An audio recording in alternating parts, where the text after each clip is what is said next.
folks. Welcome to this week's episode of Wild Kentuckiana Live. I'm your host, Tom Chamberlain, and what we're bringing you tonight is a couple different topics. You can always call in, speak with us, 502-964-2121. Tonight we have Ed Morris and Keith Cain here. They are members of Chickasaw Archery Club. Now, you're the president and you're the vice president, is that correct? That's correct. That's right. Now, y'all are celebrating the 50th anniversary. That is. Tell us a little bit of history about Chickasaw, for those that don't know where it's at or what the facilities actually offer. Well, I'll talk about the facilities. We're located on Pitts Point Road in Shepherdsville, right off Highway 44. We have a full clubhouse facility there. Where you can shoot up to 45 yards indoors. Which makes it nice this time of year. That's correct. We've got, I think there's 15 lanes you can shoot. It's all heated, air conditioned, has a full kitchen. We have a pro shop there that's available for the members. It's got a bow press and fletching machine, an arrow saw. We've got a paper tuning machine, a chronograph. The restroom facilities inside. Facilities. Cable TV. Big screen TV. If you're there, you can watch ball games or whatever while you're there.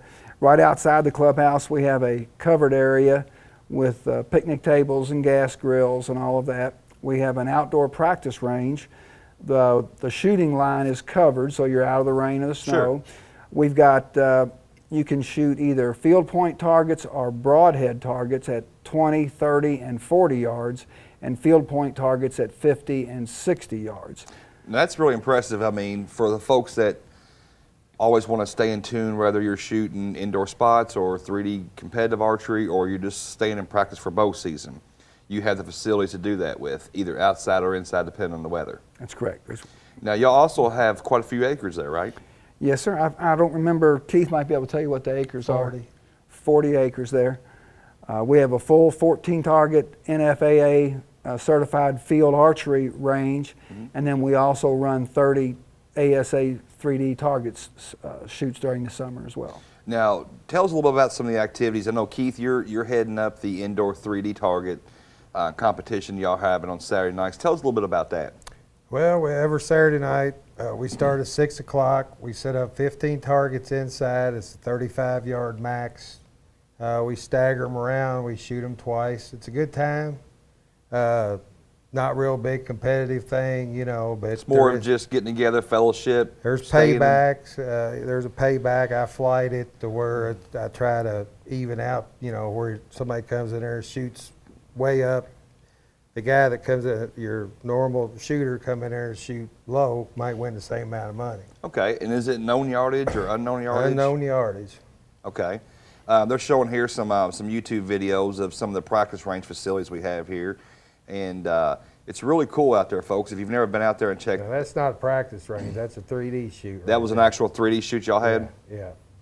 And it's set up like that for if people shoot the competitive 3D ASAs here. And, you know, they have one in London, Kentucky, and all over the country. So, you know, you can stay in practice here locally.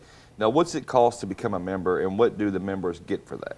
With the, we have a staggered type of membership. For a full family membership, it's $150 the first year. For a single membership, it's $100. If you're an active military or a senior, it's $25, and it's $10 for a youth. Now, that's the first year. And what you can do is you can work it down to a $40 fee for the second year.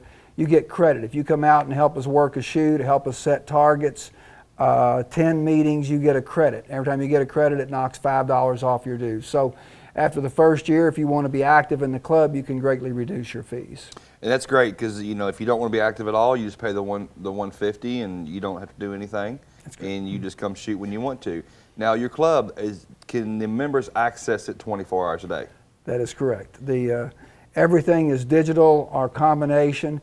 We have people that work at UPS that come over there and shoot 2 or 3 o'clock in the morning. Right. Everything is, it's 24/7 access inside and out both. We have security cameras in there. So everything's secured and you can see what's going on. That's good.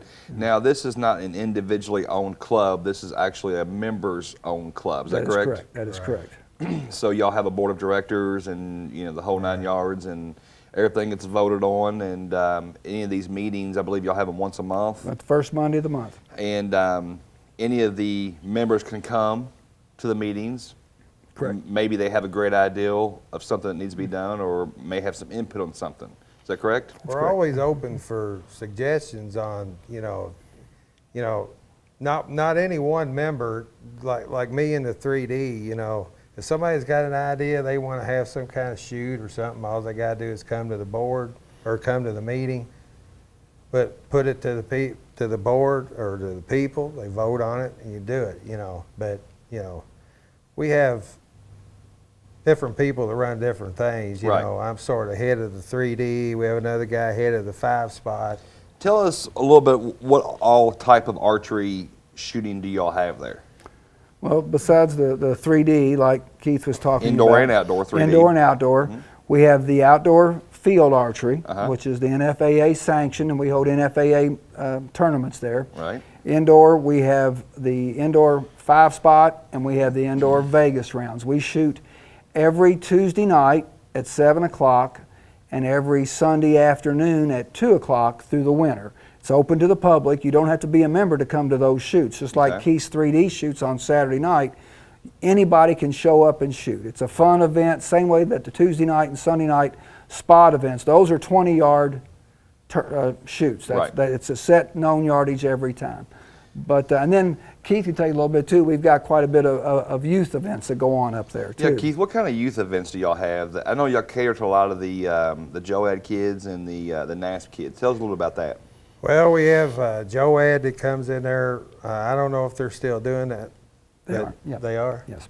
They come in there on Saturday mornings. We have Bullitt County 4-H in there on Monday afternoons or Monday nights.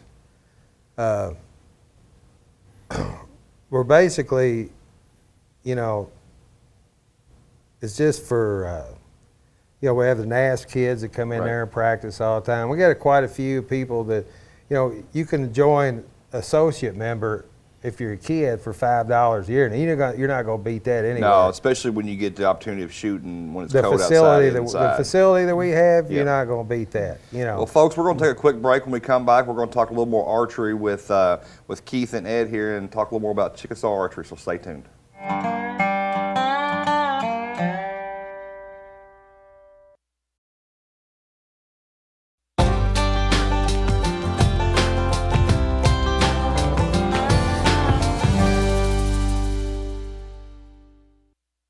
Hey folks, welcome back to Wild Kentuckiana Live. I'm your host, Tom Chamberlain. And if you got any questions for these guys here at Chickasaw Archery, you can call us at 964-2121. It's 502-964-2121. Before we went to break, we were talking a little bit about, all the services that Chickasaw offer.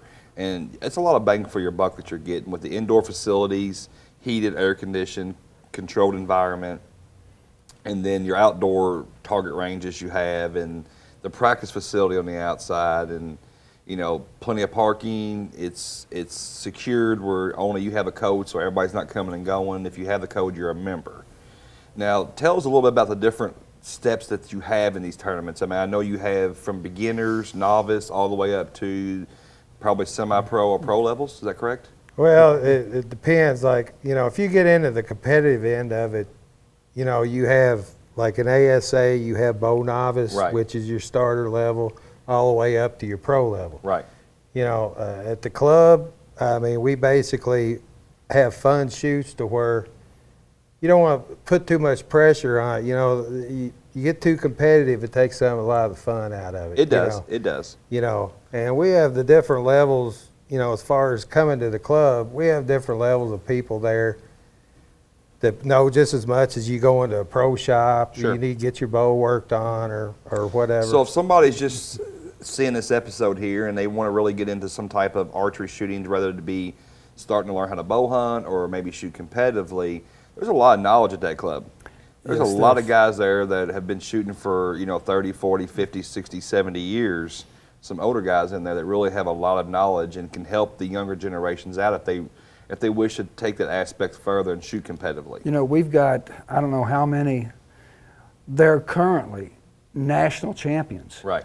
World champions, state champions, a wealth of information. And for the new guys, and we see it every week, a new guy will come in, just bought a bow and wants to learn, and they'll come in there and they'll teach them, show them how to set their bow up, put it on the chronograph or paper tune it. Right.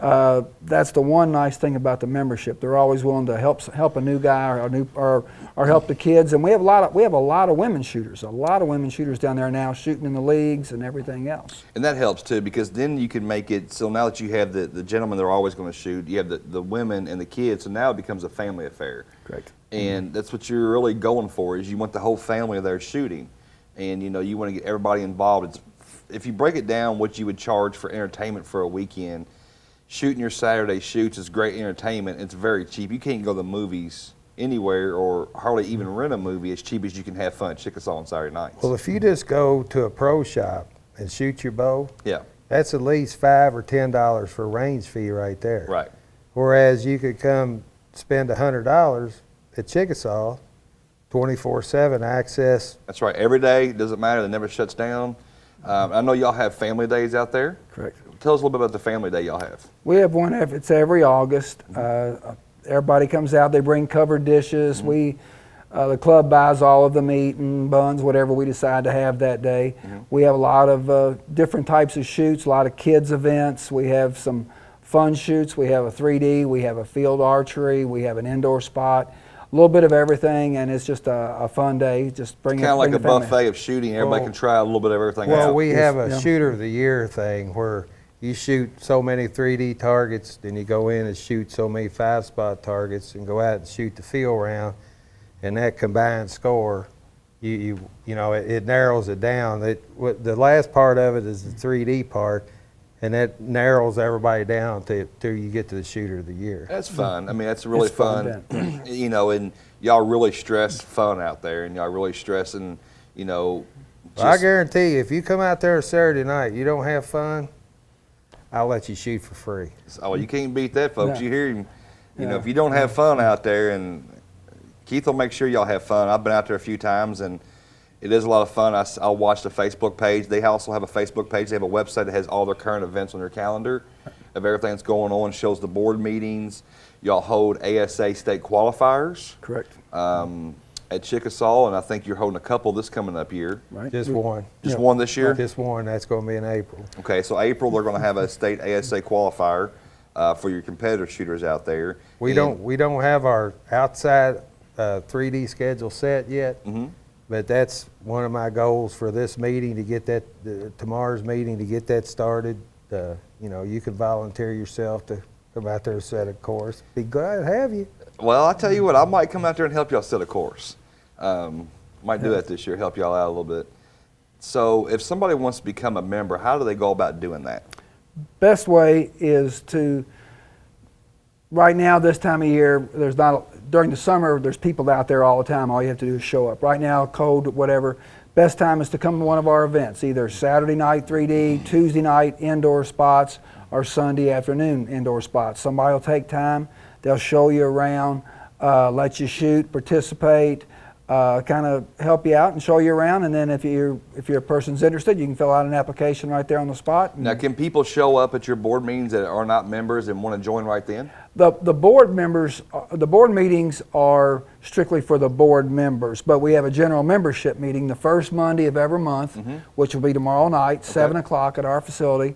And that's anybody who wants to show up is more than welcome to come to the So general if somebody membership sees meeting. this tonight and they're interested in joining Chickasaw, they can show up at that general board meeting tomorrow, pay their fees, do their application, and become members on the spot. That's correct. I'm inviting everybody out there in TV land right now to come out and see me on Saturday night and see what I'm talking about. I'm glad you used the word TV land. So folks, if you have any interest in shooting competitive archery, whether it be spots or Vegas style or 3D or field, Or you want to get ready for bow or you season. want to get ready for bow season's still in. So if you currently want to stay in practice for bow season, I really encourage you to go out to Chickasaw, Shepherdsville, Pitts Point Road. Correct.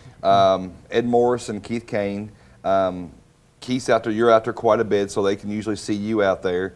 A guy of your age, I'm sure you're retired by now, so you're probably always out there. they're both really good friends of mine. I really respect everything they do, and they're really good guys with the archery industry. So definitely go out there and check them out. And I'm telling you, if you don't have fun shooting 3D with Cain, you're not going to have fun, period. No, it's a good time. We welcome everybody out and bring the families. Are y'all doing anything special for the 50th anniversary? No, well, we're working a lot of the shows. Okay. Like out at the Deer and Turkey Expo that's coming up. Sure. We run the youth archery booth, and we run the bow fishing booth. Okay. We'll have our banners out there, 50th anniversary, and sometime during the year, probably in association with Family Day, we'll bring some of the older members back who's helped start it and everything. What did y'all do back in the 70s when you was? I remember there. Yeah. You know, we had to get that sickle out to cut the grass and everything else. You know how it is, Keith. You were with us out there. Well, folks, stay tuned. We're going to take a quick break, and we're going to come back with a local fan that killed a monster deer. I hope it's as good as it looks on TV here, because you're really going to enjoy it, so stay tuned.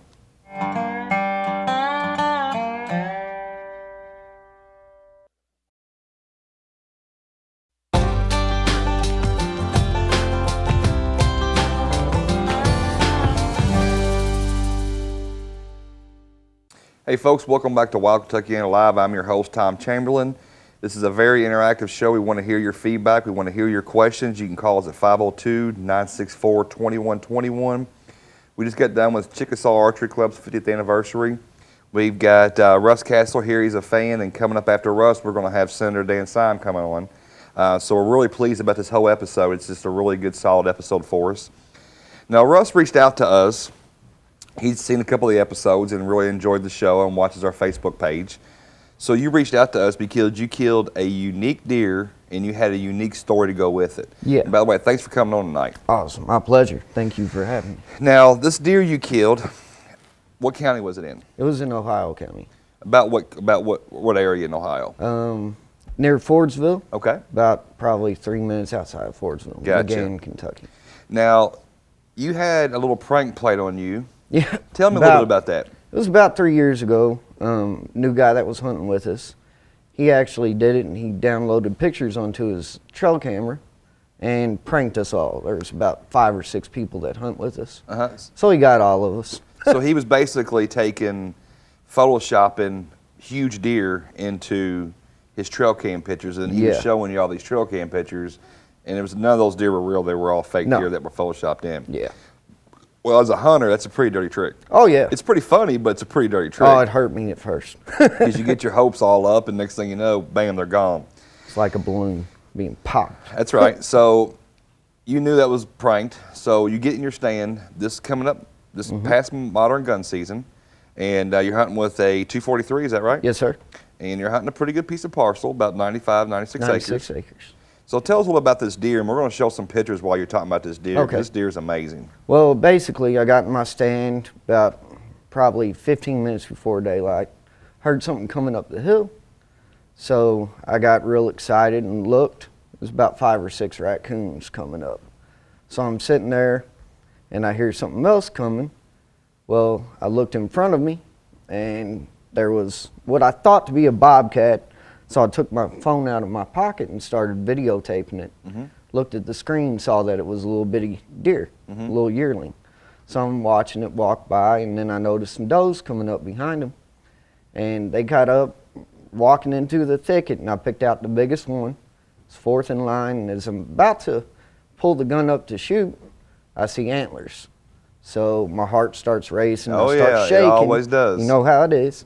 So whenever the deer came up, I had one hole to shoot through. I made it in muzzle loading season. Right, you cut your shooting line. Yep. And the deer actually jumped my hole. Oh. So as soon as I seen it jump, I thought it's over. He started going down the hill, and I called 2 times with my mouth, and the deer came back up. Started walking to the opening again, and I couldn't have a shot. He walked straight down and walked about probably 30 yards maybe. Right.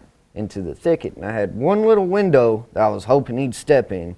He gets right to that window, stops, licks his nose, looks up at me. I'm like, oh no.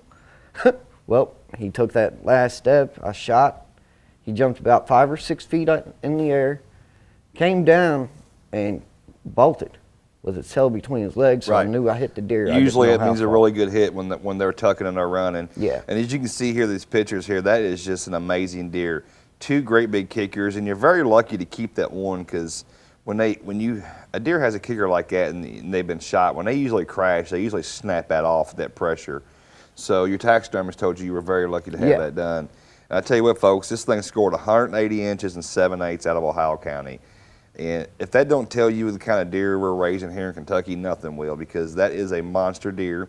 And you said you met a neighbor down the road that had seen this. Yeah, he lives about, I think he said 4 miles away. He had pictures of the deer. He actually could have shot it during bow season, but it was too dark. Oh, okay. And none of us knew he was on the farm. We got about 8 or 10 trail cameras on our property. Right. Not one picture of this deer.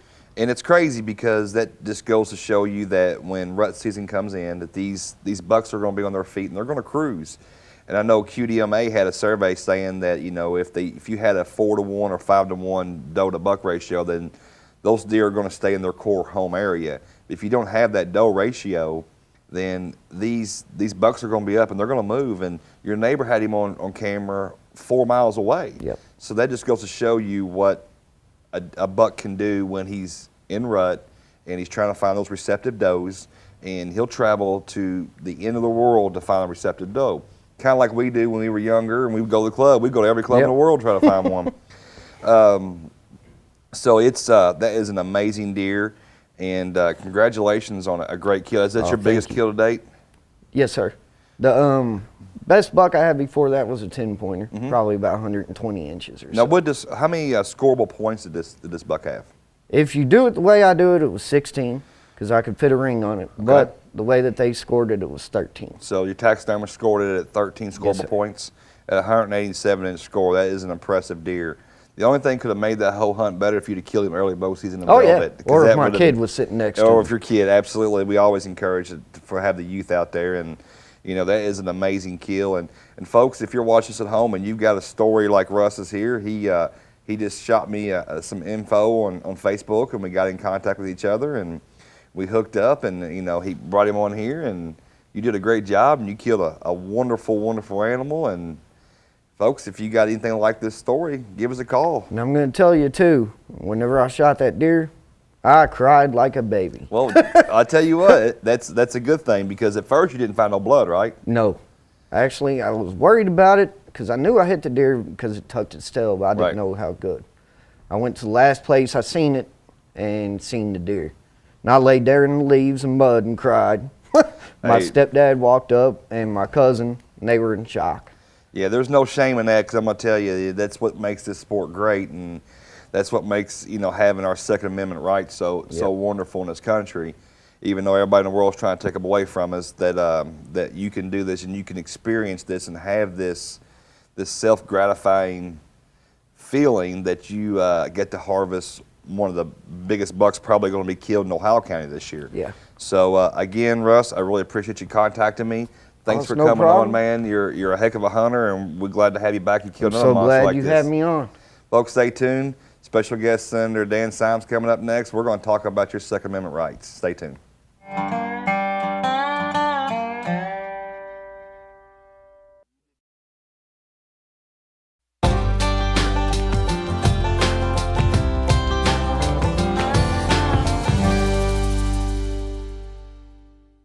Hey folks, welcome back to Wild Kentuckiana Live. I'm your host, Tom Chamberlain. It's been a great episode so far. So far we've had Chickasaw's 50th anniversary with Ed Morris and Keith Cain. We've had a local resident that killed a really nice buck, Mark Cassell, and then now we're bringing to you Senator Dan Seum. But before we get to Senator here, I want to tell you about a great sponsor we have in Knob Creek Gun Range. Folks, if you got any gun needs or necessities that you got to have for your weapon, be it ammunition, holsters, whatever the case may be, Knob Creek is a great group of guys up there. Kenny Sumner's in the game, can get you lined out with everything. If you don't have time to set your rifle in, they can set your rifle in for you. They got a wonderful shooting range. They do the machine gun shoot twice a year. That's a big, big economic boost to our county and Bullitt County. So make sure you go by and tell Knob Creek that Wild Kentucky Live sent you, and just let them know that you support them wholeheartedly, and because we do. Senator, thank you for taking the time. Yes, sir. It's a pleasure. Thanks for having me. I tell you what, we was talking off the air that this show has been pretty impressive to me because we pulled in some really big names. We got a senator here. We've had Commissioner Johnson, Fish and Wildlife. We've had pro football players, pro baseball players, and I don't know any other outdoor show or any show that supports the Second Amendment rights locally here that has the guests that we have. So you're a really, really big supporter of the Second Amendment rights for us as hunters. Oh, absolutely. You know, I've been a member of the National Rifle Association now for, I guess, 30-some years, if not longer. Was an avid hunter back in the day, and haven't been able to hunt like I used to as being in the legislature. Sure.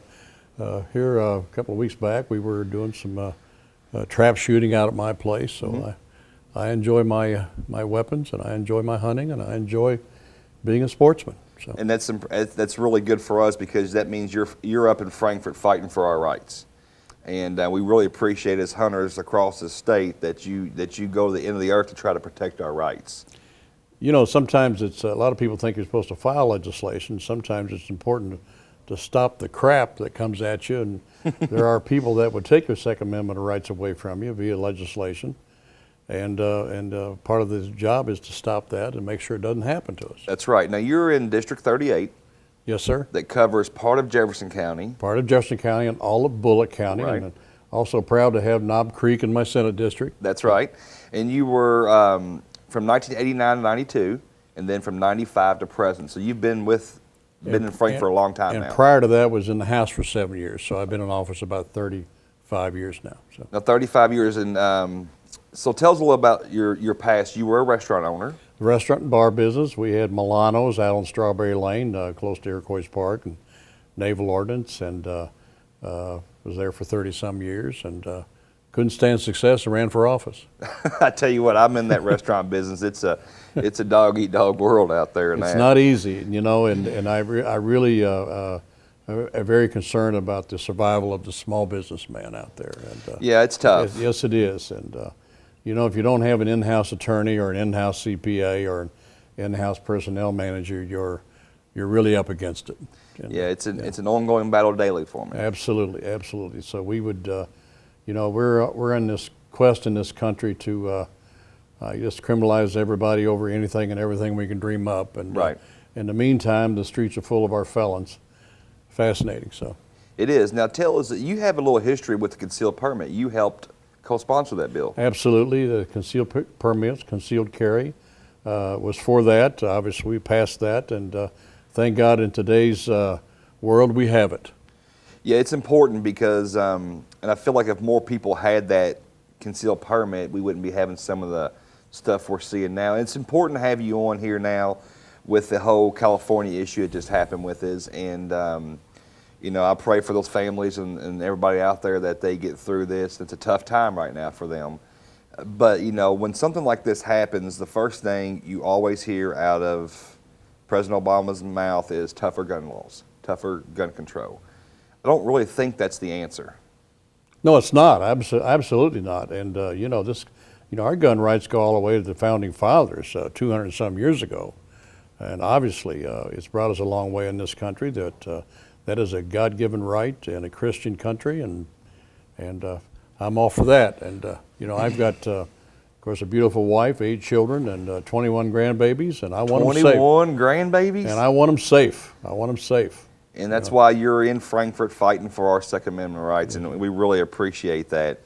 What can you tell us how what actually does your job entail when you're in there? Okay, I'm the Majority Caucus Chairman in the Kentucky State Senate. There's 5 members of leadership in the Senate. I'm one of 5, and it's an honor to be elected to that position.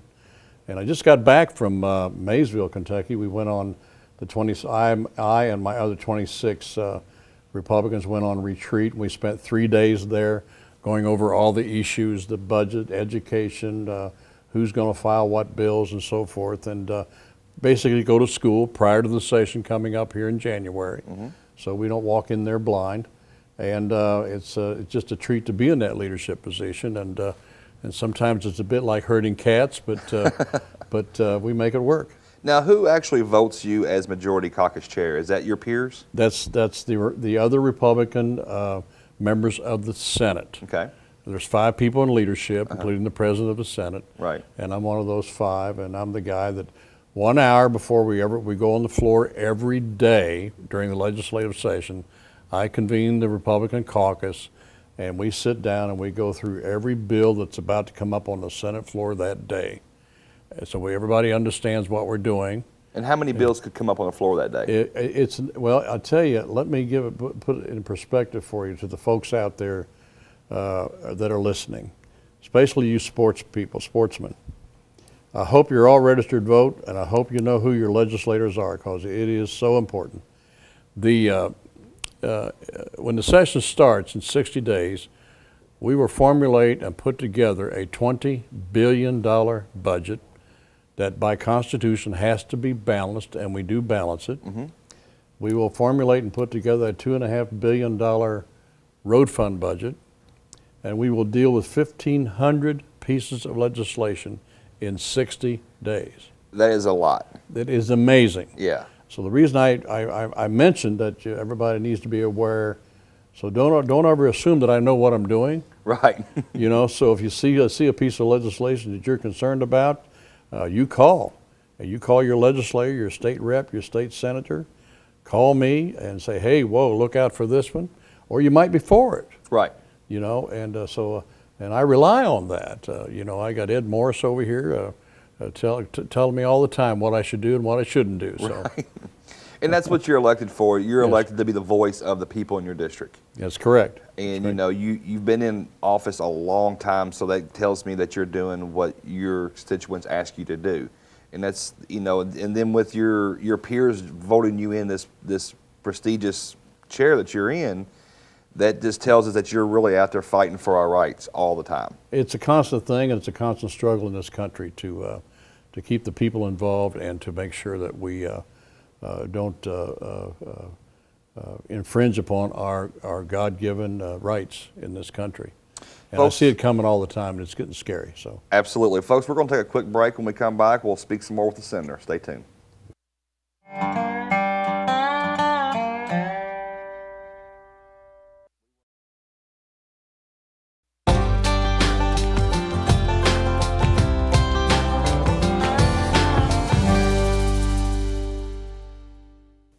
Hey folks, welcome back to Wild Kentuckiana Live. I'm your host, Tom Chamberlain. If you got any questions for the senator, you can call us at 502-964-2121.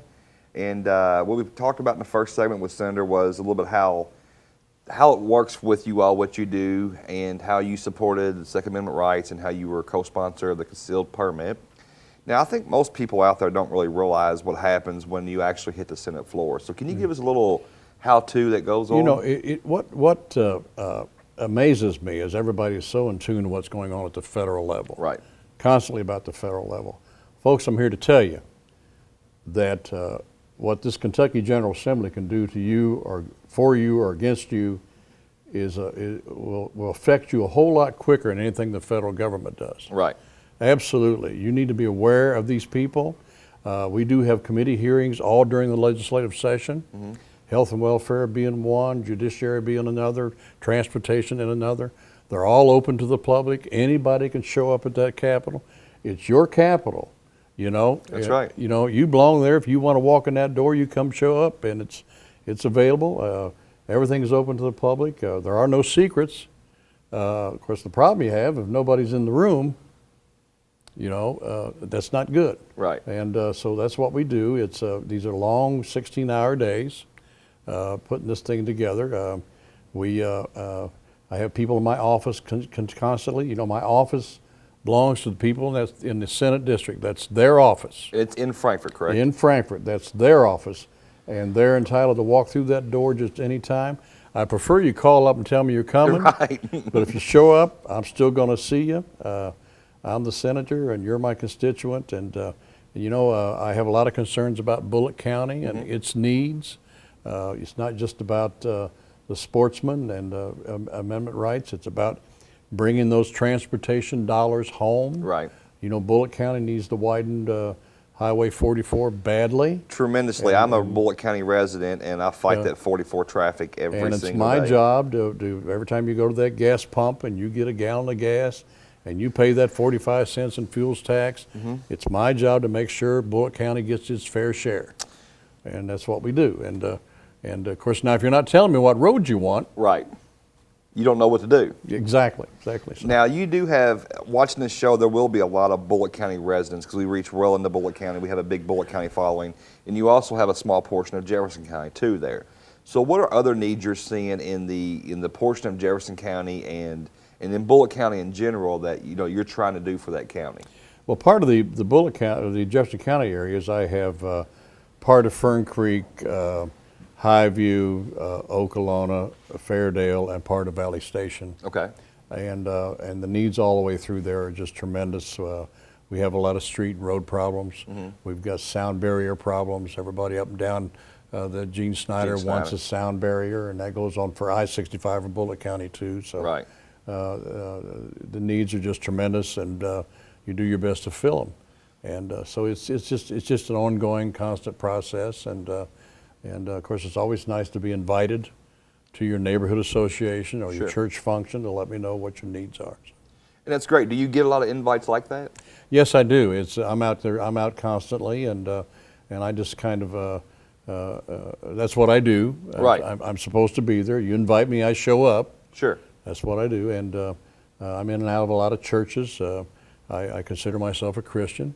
Absolutely. Obviously a Christian in progress, but right, aren't we all? I consider that, and so I'm concerned about the survival of our Christian government that was founded on Christian values, and it's just what the founding fathers were about. So. And I'm sure you get a lot of invites to speak at outdoor church functions that deal with they have their outdoor dinners and the wild game dinners and types of things like that. I'm sure you get a lot of invites to that. I do, and you get the best victuals around when you go to those. Absolutely, and I'm not afraid to walk into a church.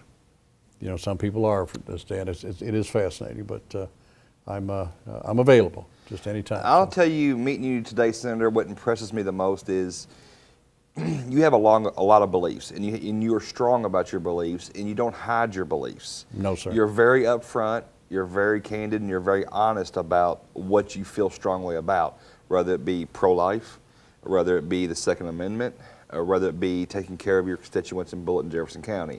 That impresses me because a lot of times politicians are always politicians, and you don't always see the true side of a politician because they're always campaigning. And they leave the touchy subjects alone because they don't want to offend nobody. You're very strong in your beliefs, and that impresses me. And I'm sure that impresses a lot of the viewers out there that are in your area that are voting for you. So we really appreciate what you're doing for our county, what you're doing for our Second Amendment rights, what you're doing for everything in Frankfort in general. So we really do appreciate that. And you probably don't hear that enough. You hear a lot of the complaints. You get a lot of complaints, but every now and then somebody compliments you. I remember years ago when we got rid of that vehicle emission testing program. Yeah, the VET program. A lot of people, the VET program, they call, a lot of people appreciated that one, but that was oppressive government. Yeah. And those things are scary. For instance, a lot of people don't realize that when we, and I didn't vote for this, but when we passed the seatbelt law, you got to put that in perspective. The day that went into effect, we criminalized 1.1 million Kentuckians over their seatbelts. Right. So you basically, if they wouldn't wear their seatbelt, they were now a criminal. Exactly. I mean, it's just craziness. In the meantime, we've got felons running our streets and a murder rate and a crime rate that's out of control, clean across this country, and we're running around worrying about who's wearing a seatbelt, who don't have a helmet on, who's doing it's just a lot of petty stuff. Absolutely, and we never get down to the crux of it. So if you're listening to us today, I highly recommend you get your concealed carry and protect your family. Because there's times where, in our police forces, and we support our police force wholeheartedly, but they're spread so thin, they can't always do everything. Well, anytime you pass a new law like it, criminalizing somebody over some entity, there's never any new money for police officers. Right. So all gets spread out kind of thin. So now they're picking and choosing what they can enforce and what they can't enforce. Right, so they're making the same amount of money, the department's getting the same amount of money, but you're expecting them to do more work. Exactly, and it's a constant ongoing thing. So now they're having to pick and choose what they enforce and what they don't enforce. And incidentally, you mentioned the pro-life issue, and I've been doing pro-life bills since the 80s, before it was the issue it is today, you know. And I'm just amazed, and I'll be very cold and upfront with this. I'm not a believer in setting your babies out with the garbage. You don't do that, you know. And we raise our babies, and as I said, 8 children, 21 grandbabies, and love every one of them. And I can't imagine which one I would have just thrown away. You know, so somebody out there in Kentucky is walking the streets today because of some of my efforts, and I'm proud of that. Well, folks, stay tuned. We're going to take another small break, and we'll be right back.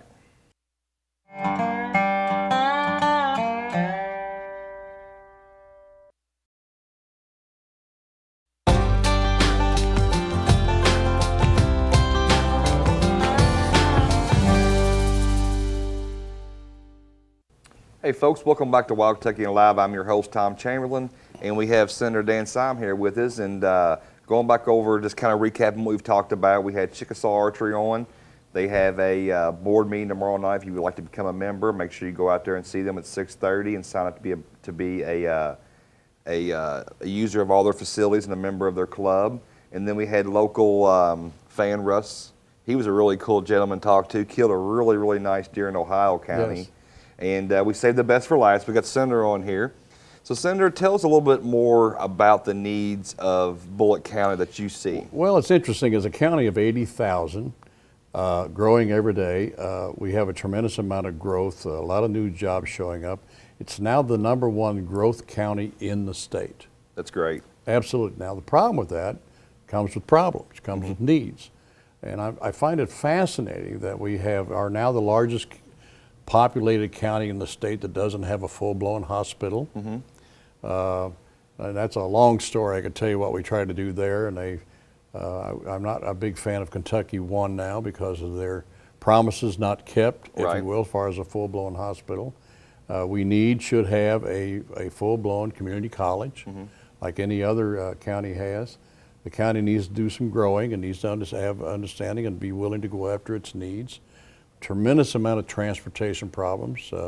Highway 44 needs to be widened. It's a nightmare. Absolutely, between Mount Washington and Shepherdsville. So those things are all in the hopper. We're trying our best to get those things and fighting for those things, and they will happen. They will happen. Patience is a virtue. Well, and it's about leadership. It's about leadership, about working together as a team, all elected officials coming together and making things happen. We just went through a tremendous sewer explosion issue over there, and of course we got the state involved with that, and I threatened to lock some people up over that. Are you talking about the Hunter's Hollow issue? Yes, yes.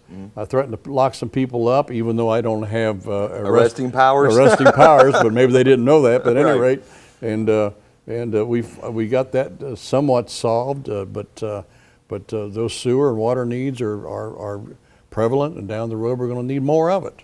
You know, as a Bullitt County resident, I feel like, you know, I'm really happy that these big corporations and the big manufacturing and distribution plants are coming into my county, and I support all those people. Problem is, I think we have enough 9-hour jobs.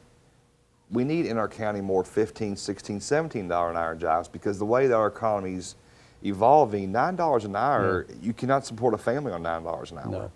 But we just, we just got $3.5 million of federal money for the widening of 245 on where Bernheim Forest is. Yes. And that's where Beam is. Yep. And Beam is the beginning of the Bourbon Trail. Correct. And a lot of people don't realize, but that's the front door of the Bourbon Trail in Bullitt County, and the tourism dollars that's going to generate is going to be phenomenal. And that'll generate tax dollars, hopefully to build the college with, and hopefully to entice a full-blown hospital to come in. And right now that hospital is just a feeder for the big hospital in Louisville. And we need to grow up and be our own, in charge of our own destination. And 80,000 residents is a large county. Yes, it is. Yes, and it is in need of some different services like that. You know, we do have a lot of core group people there. You know, I know various police officers on every force in Bullitt County, and they're all hard workers, and they do the best they can with what they got. But like every state agency or every county agency, that they're always underfunded. Everybody's underfunded. There's not enough money to go around for everything. And when you bring in the new things they have to jump over, like the heroin addiction and the methamphetamines and that type of thing. It just stretches them really thin. It does. And I think having a full-blown hospital in our county could really contribute to saving a lot of lives. Well, not only that, there's a tremendous amount of jobs that come with that. That's right. A tremendous amount of jobs come with that, and high-paying jobs. That's right. You know, which is why we want a hospital for Bullitt County, and it's a priority. I've talked to Life Point Hospitals, which is a for-profit hospital chain out of, I believe they're out of Indiana. I've been talking to a hospital chain out of Texas, community hospitals, just trying to entice anybody to come to Bullitt County and open up a hospital and be in competition with what we got in downtown Louisville. So. Yeah, because we really need that. We do. Absolutely. And we need all the medical services we can get. And one thing I want to say, I am very, very proud of Bullitt County's education. yes. It's far and above what we got in Jefferson County. You know, there Absolutely. are several high schools, Bullitt Central and Bullitt East, are both in the top percentile of the state, which is Absolutely. really good. And that's really just showing you how the teachers are really busting their humps to get these students to learn. Absolutely. And it also goes back to the parents. Yeah. You know, holding their kids responsible for their grades and making sure these kids are showing up for school. And it really is. You know, my daughter is a sophomore at Bullitt East, and she takes all honor classes and AP classes, and I'm very, very, very proud of her, and carries a great GPA, and she really does well. On top of, she likes to shoot archery. She don't want to hunt, but she likes to shoot archery. Good. So, you know, she's well-rounded, and, you know, the teachers over at Bullitt East and Bullitt Central, and I'm a graduate of North Bullitt. So they're very, very good teachers in that county, and, you know, we always had a bad rep, you know, 10 or 15, 20 years ago is, you know, Bullitt County wasn't very educated. Well, that's not true. There's a lot of educated folks in Bullitt County. They do very, very well over there. Proud of Keith Davis, the superintendent over there. Keith Davis does a wonderful job over there, and he's a young guy. He's very ambitious. He's very, you know, strong-willed, and he's got the right direction to go the way he needs to go, and he's doing a very fine job with our school system over there. Absolutely. So. Well, folks, I tell you what, make sure you keep tuning into us every single week, because we are bringing you different people every week, and it's exciting. You know, Commissioner Johnson was on here. We got senators on here, pro football players, Chris Redmond. We had pro baseball players on here. Always send us your input. We'd love to hear it. We'd like to have people call in and ask us questions, and we'd be glad to answer them live on the air for you. And we're always here defending your rights. So stay tuned next week. Wild Kentuckiana Live, folks.